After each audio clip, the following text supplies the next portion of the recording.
Pour entamer la première partie de cette formation, nous allons voir la physiopathologie, et en particulier donc la biomécanique des troubles posturaux du pied. On va voir en détail, tout d'abord, comment s'organise sur le plan structurel un pied au niveau osseux et au niveau musculaire, tout d'abord. On va voir maintenant l'architecture du pied sur le plan structurel. Sur le plan fonctionnel, l'arche plantaire est communément décrite en deux parties d'après Rouvière et Delmas. Tout d'abord, la voûte plantaire d'appui, correspondant à l'arche latérale ou pied calcanéen, et la voûte plantaire de mouvement, correspondant à l'arche médiale ou le pied talien, celui-ci étant plus spécialisé dans la fonction propulsive. Il est composé de trois voûtes, vous le savez, une antérieure, transversale, et deux longitudinales, médiales et latérales. Ces voûtes reposent sur trois points d'appui principaux, le calcanéum, la tête du premier métatarse et la tête du cinquième métatarse. Sur le plan architectural, le squelette osseux du pied est composé de trois arches. Une arche médiale, plus prononcée, une arche latérale, donc un petit peu moins prononcée que la première, et une arche transversale. On va voir en détail cette arche transversale. Elle est composée aux différents niveaux du pied, donc l'avant-pied, le médio-pied et l'arrière-pied, de différentes pièces osseuses qui la constituent. La première arche transversale, donc la plus antérieure, est située au niveau des têtes des métatarsiens. La deuxième arche transversale, donc au niveau du médio-pied, est constituée du premier cunéiforme, du deuxième cunéiforme et du troisième cunéiforme, et enfin, en dehors, de l'os cuboïde. Encore un petit peu plus en arrière, l'arche transversale est composée que de deux os, donc vous avez en médial l'os naviculaire et en latéral toujours l'os cuboïde. Au niveau de l'arrière-pied, cette arche transversale est beaucoup plus verticale, elle est composée encore de deux os que sont donc le talus et en médial et le calcanéum en latéral. Donc sur cette modélisation 3D, on se rend bien compte que l'arche transversale est plutôt horizontale dans sa partie antérieure et relativement verticale dans sa partie postérieure. Nous allons voir maintenant les différents systèmes de maintien des arches plantaires. En deux parties, donc le système de maintien passif et le système de maintien actif, lui-même divisé en deux parties, les muscles intrinsèques et les muscles extrinsèques. Tout d'abord, le système de maintien passif des arches plantaires. Les arches du pied se compriment très très tôt lors d'un pas, absorbant, on l'a dit, l'énergie mécanique à mesure que la force de réaction du sol augmente. La contribution des structures ligamentaires passives à ce mécanisme a également bien été établie. Kelly et ses collaborateurs ont bien montré combien sur le plan passif, ce système a un effet important sur cette économie d'énergie. À chaque pas ou foulée, le pied doit amortir l'impact du pied au sol, ou ce qu'on appelle le foot strike, l'impact au sol, et se rigidifier pour permettre secondairement une impulsion efficace.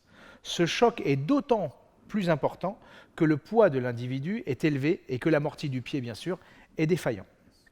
La capacité du pied à emmagasiner et à restituer de l'énergie lors de la phase d'appui lui confère un rôle crucial pour l'économie de la marche. Kelly en a fait une belle démonstration en 2016. Erdemir et ses collaborateurs en 2004 a montré le rôle important assumé par l'aponévrose plantaire dans la transmission des forces entre l'arrière-pied et l'avant-pied pendant la phase d'appui de la marche. Salaté, à nouveau, et ses collaborateurs en 1990, a évalué la déformation du pied pour déterminer le rôle des systèmes passifs, ligamentaires, et des systèmes actifs, tendinomusculaires, dans l'absorption des chocs après l'impact du pied au sol. Il a montré une corrélation significative entre l'allongement des ligaments et des tendons et la force de réaction du sol agissant sur le talon. La raideur du ressort de ce pied est assurée par l'arche longitudinale provenant des structures ligamentaires passives. Elles permettent d'adapter rapidement les caractéristiques mécaniques du pied aux contraintes de l'appui et aux exigences de la tâche, d'après Kelly. Elles améliorent l'efficacité de la marche, permettent de restituer également entre 8 et 17 % de l'énergie mécanique stockée par le mécanisme passif seul. On va voir maintenant le système de maintien actif des arches plantaires. Il est composé de deux principaux groupes musculaires. La littérature suggère que la hauteur des arches plantaires serait sous la dépendance d'une action musculaire. Les arches longitudinales seraient maintenues par deux principaux groupes musculaires, les muscles extrinsèques par un effet de suspension et les muscles intrinsèques par un effet de support. Voyons les muscles suspenseurs et supports des arches plantaires. Tout d'abord, les muscles supports, que sont les muscles, bien sûr, intrinsèques. Les muscles intrinsèques sont les muscles stabilisateurs principaux du pied pendant la phase de la propulsion et leur activité est plus importante en cas de pied plat. Les muscles intrinsèques du pied, et en particulier les trois plus gros de ces muscles, le fléchisseur propre de l'hallux, le fléchisseur court des orteils et le carré plantaire, sont favorablement disposés et suivent les mêmes orientations anatomiques que l'aponévrose plantaire. Des travaux récents ont montré qu'à la manière de l'aponévrose plantaire, ces muscles s'étirent en réponse à une compression de l'arche longitudinale et s'activent proportionnellement à l'importance de la contrainte en compression. L'activation supplémentaire de ces muscles permet de réduire la compression de l'arche longitudinale en charge et ensuite augmente sa rigidité. Donc, un effet de compression important aura une activation importante des muscles intrinsèques. L'action musculaire des muscles intrinsèques agit pour absorber l'énergie mécanique lors de l'allongement, pour en générer lors du raccourcissement. Voici donc le phénomène de supplémentation du système passif par le système musculaire actif. Donc le système passif s'allonge, informe le système actif qui à son tour se met en jeu pour aider le système passif. L'activation des muscles intrinsèques dépendrait de la vitesse de la marche et de la course. Plus la vitesse augmente, bien sûr, plus les contraintes de compression de l'arche longitudinale seraient majorées et plus l'activation musculaire des muscles intrinsèques serait également activée. L'aponévrose plantaire, mais aussi l'action des muscles intrinsèques, permettrait également de réduire la tension subie par les structures ligamentaires passives du pied et l'aponévrose plantaire en particulier. Ça a donc un effet aussi protecteur des systèmes passifs. Il a récemment été démontré que les muscles intrinsèques du pied ont la capacité à aider activement et à contrôler les mouvements de l'arche longitudinale. Les structures passives agissent en complément des muscles intrinsèques du pied, dont la contribution est continuellement ajustée par le système nerveux central en réponse à des stimuli mécano-sensoriels, d'après Kelly et de nombreuses de ses études. Stirn et ses collaborateurs en 2015 a corrélé l'intensité de contrainte en compression de l'arche longitudinale à l'énergie stockée dans l'aponévrose plantaire. Il a aussi remarqué que plus cette énergie était accumulée, plus il y avait un déplacement important de l'os naviculaire et donc un affaissement de l'os naviculaire. D'après lui, plus la vitesse de la marche augmente, plus les contraintes en compression des arches également augmentent, plus l'énergie stockée dans l'aponévrose augmente à son tour, et plus le déplacement du naviculaire augmente également. Donc, vous avez une vraie implication entre la contrainte, l'énergie emmagasinée et l'importance des effets des muscles intrinsèques. On vient de voir l'effet support des muscles intrinsèques, on va voir maintenant l'effet suspenseur des muscles extrinsèques du pied. Les muscles extrinsèques du pied participant à la suspension des trois arches plantaires sont au nombre de 5. Ils permettent la suspension des deux arches longitudinales et de l'arche antérieure, transversale. La suspension de l'arche longitudinale médiale est assurée par trois muscles extrinsèques principaux. Le long fléchisseur de l'hallux, ayant un rôle très important, et ça a été bien démontré par Elbert en 2017, le long fléchisseur commun des orteils, et enfin le tibial postérieur, lui aussi longuement décrit dans la littérature dans le contrôle de l'arche longitudinale médiale. Le long fléchisseur de l'hallux est le principal suspenseur de l'arche longitudinale médiale. Son trajet dans la poulie du sustentaculum thalli lui confère un rôle de support du calcanéum en position debout quand la pulpe de l'hallux repousse le sol. En fait, si le gros orteil est en pression au niveau de la pulpe, il tend un arc qui repousse le sustentaculum thalli et ascensionne l'arche longitudinale médiale. Il a donc un rôle fondamental dans le maintien de l'arche médiale du pied et beaucoup de nos patients, vous le verrez, ont ce fléchisseur propre de l'hallux défaillant. De la même manière, le long fléchisseur commun des orteils assure le même rôle, mais en moindre proportion. Il a également un rôle important dans le réalignement du calcanéum. Le tibial postérieur est un muscle dont le rôle supinateur de l'arrière-pied également semble faire l'unanimité des auteurs. Et sa défaillance est souvent incriminée dans l'affaissement de l'arche médiale. Il conviendra donc, on le verra, d'identifier ces anomalies, mais aussi d'y remédier lorsqu'elles sont présentes. Enfin, on va citer le rôle important des muscles rétromalléolaires, en commençant par le tibial postérieur, qui contribue en synergie avec les fibulaires à la suspension de l'arche transversale du pied. Ces deux muscles se comportent comme un étrier de part et d'autre du pied, favorisant également une élévation de l'arche longitudinale médiale. Concrètement, comment pourrait-on traduire ou imager le rôle des muscles intrinsèques et extrinsèques du pied dans le support et dans la suspension de l'arche plantaire? Eh bien, comme un arc, dont la partie en bois incurvée serait disposée comme ceci, et la corde comme ceci.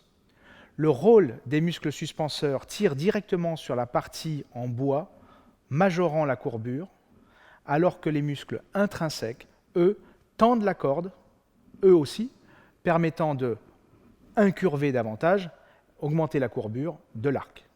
Donc vous avez un système suspenseur et un système support de l'arche plantaire. Nous venons de voir la contribution posturale des muscles intrinsèques et les muscles extrinsèques du pied. On va voir maintenant leur contribution dans le rôle d'amorti du pied. D'après Salaté et ses collaborateurs en 1990, le pied est un excellent système amortisseur. Il est doté de capacités naturelles très efficaces pour lutter contre l'agression du sol à chaque appui de la marche ou de la course. Il se comporte comme un amortisseur à lame dont la hauteur des arches conditionne la qualité de l'amortissement.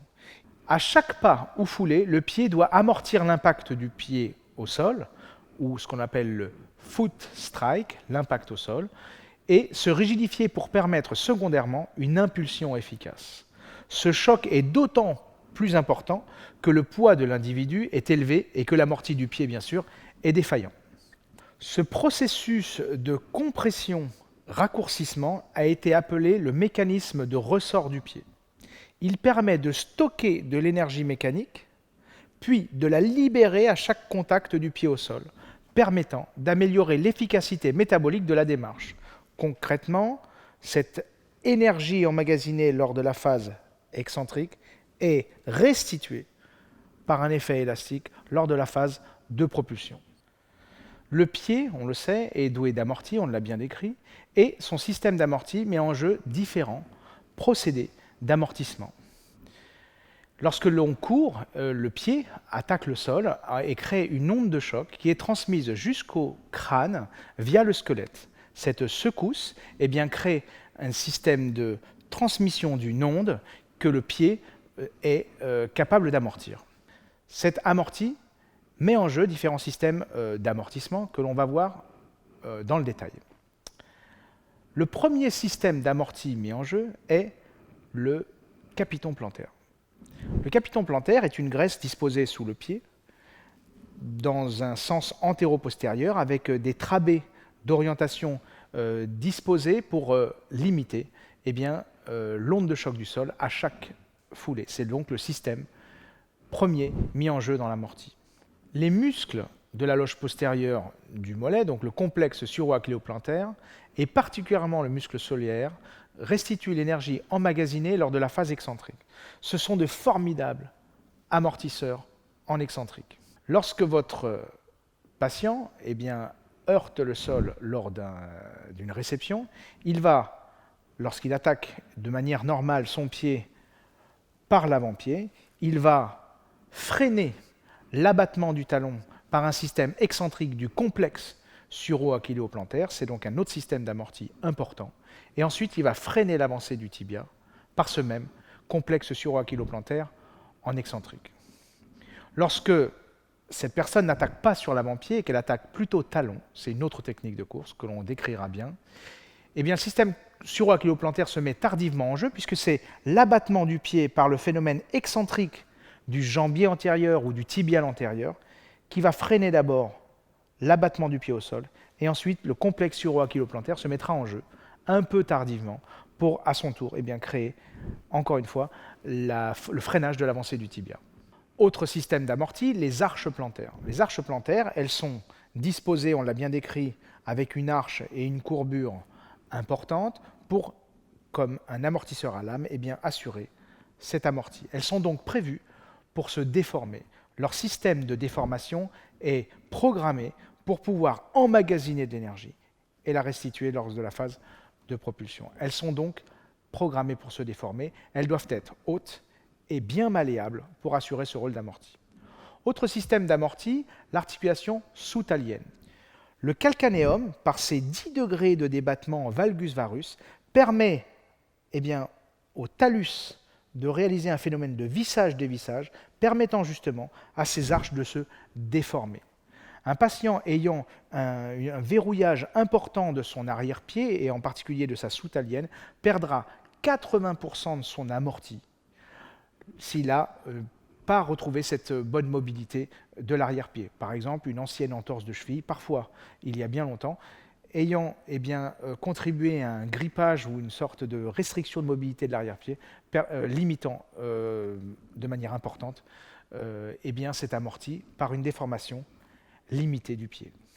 Un autre système d'amorti important, le système passif, et notamment l'aponévrose plantaire. Le système de l'aponévrose plantaire est un système passif qui va se mettre en tension lorsque votre pied réalise un affaissement comme ceci, et que cette aponévrose donc se tend. C'est un peu un phénomène de garde-fou, et vous comprendrez aisément qu'un pied plat a volontiers une arche donc affaissée et une aponévrose continuellement mise en tension.